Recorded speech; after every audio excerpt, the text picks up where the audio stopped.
दोस्तों, आज हम आपके सामने इतिहास का वह सच लेकर आ रहे हैं जिसे जानकर आपको भारतीय सेना की वीरता पर पूरा गर्व होगा, लेकिन तत्कालीन भारतीय सरकार की कायरता पर दुर्भाग्य भी महसूस होगा। दोस्तों, आज ही के दिन 16 दिसंबर 1971 को भारत की सेना के सामने पाकिस्तान के 93,000 सैनिकों ने घुटने टेक दिए थे। पाकिस्तान ने आत्मसमर्पण कर दिया था। इसी कारण तब से आज तक हम भारतवासी इस दिन को विजय दिवस के रूप में मनाते हैं। दोस्तों, आज का जो पाकिस्तान है वह पहले पश्चिमी पाकिस्तान कहलाता था और बांग्लादेश पूर्वी पाकिस्तान कहलाता था। 1947 में एक साजिश के तहत भारत के 3 टुकड़े कर दिए गए थे। पहला पूर्वी पाकिस्तान, दूसरा पश्चिमी पाकिस्तान और तीसरा भारत। पूर्वी और पश्चिमी पाकिस्तान एक ही देश थे, लेकिन पश्चिमी पाकिस्तान जो आज का पाकिस्तान है, वहां के नेता और लोग पूर्वी पाकिस्तान के लोगों से नफरत करते थे, क्योंकि पूर्वी पाकिस्तान बंगाल से बना था। वहां के लोग बंगाली भाषा बोलते थे और रंग में सांवले थे, जबकि पश्चिमी पाकिस्तान के लोग रंग में गोरे थे और उनकी भाषा उर्दू और पंजाबी मिश्रित थी। दोनों हिस्सों के बीच की दूरी भी लगभग 1000 मील थी। सेना और सत्ता की कमान पश्चिमी पाकिस्तान के हाथ में थी और वहां के लोग यह सहन नहीं कर सकते थे कि सत्ता और सेना की कमान कभी पूर्वी पाकिस्तान के हाथ में जाए।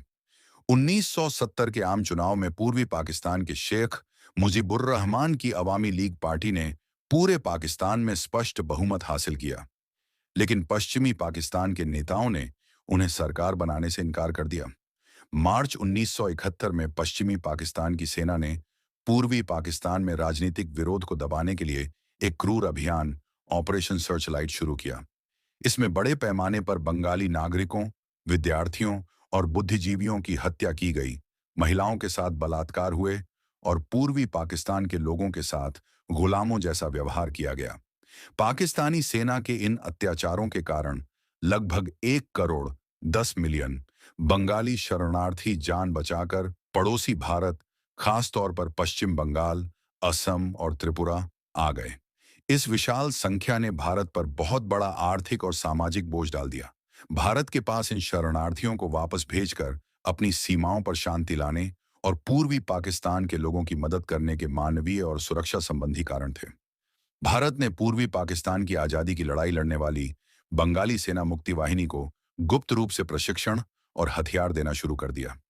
जब भारत का हस्तक्षेप बढ़ने लगा, तो 3 दिसंबर 1971 को पाकिस्तान ने पश्चिमी सीमा पर भारत के कई एयरबेसों पर हमला कर दिया। पाकिस्तान के इस हमले को भारत ने युद्ध की घोषणा माना और आधिकारिक रूप से इस युद्ध में उतर गया, जिसे 1971 का भारत पाकिस्तान युद्ध कहा गया। सेनापति सैम मानेकशॉ के नेतृत्व, सूझबूझ और रणनीति के सामने पाकिस्तान ने घुटने टेक दिए। पूर्वी पाकिस्तान एक अलग देश घोषित हुआ, जिसका नाम पड़ा बांग्लादेश। पाकिस्तान के 93,000 सैनिकों ने भारतीय सैनिकों के सामने ढाका में आत्मसमर्पण कर दिया और युद्ध में हार स्वीकार कर ली। दोस्तों, यह द्वितीय विश्व युद्ध के बाद किसी भी देश की सेना द्वारा किया गया सबसे बड़ा आत्मसमर्पण था। लेकिन दोस्तों, इसके बाद एक ऐसी घटना भी हुई जिसने पूरे देश का सिर शर्म से झुका दिया। तत्कालीन कांग्रेस सरकार और तत्कालीन प्रधानमंत्री इंदिरा गांधी ने भारतीय सैनिकों की इस वीरता को शर्म में बदल दिया। दोस्तों, इंदिरा गांधी सरकार ने पाकिस्तान के साथ शिमला में एक समझौता किया, जिसमें पाकिस्तान के सभी 93,000 सैनिकों को छोड़ दिया गया। लेकिन पाकिस्तान ने भारत के 54 सैनिकों को हिरासत में लिया हुआ था। उनमें से एक को भी नहीं छुड़वाया गया। उन वीर सैनिकों को इंदिरा सरकार ने पाकिस्तान में ही मरने के लिए छोड़ दिया। दोस्तों, यह वह काला सच है जिसे कोई भी दरबारी इतिहासकार नहीं बताता। वामपंथी और दरबारी इतिहासकार इस सच्चाई को छिपा लेते हैं, लेकिन इंदिरा गांधी को आयरन लेडी साबित करने में कोई कसर नहीं छोड़ते। दोस्तों, शिमला समझौते का पूरा काला सच हम आपके सामने अगली वीडियो में लेकर आएंगे, लेकिन आप स्वयं सोचिए, क्या यह तत्कालीन कांग्रेस सरकार की कायरता नहीं थी कि भारत का एक भी सैनिक नहीं छोड़ा पाई और पाकिस्तान के 93,000 सैनिक छोड़ दिए? दोस्तों, उद्घोष आपके सामने इतिहास के वे काले पन्ने हमेशा लाता रहेगा जो आपसे छुपाए गए हैं। भारतीय सैनिकों की वीरता को हमें कभी नहीं भूलना चाहिए और उन्हें पूरा सम्मान देना चाहिए, लेकिन यह भी नहीं भूलना चाहिए कि उस समय की कांग्रेस सरकार और प्रधानमंत्री इंदिरा गांधी ने कैसे कायरतापूर्ण फैसला लिया, जिससे भारत का एक भी सैनिक पाकिस्तान की कैद से वापस भारत नहीं आ सका।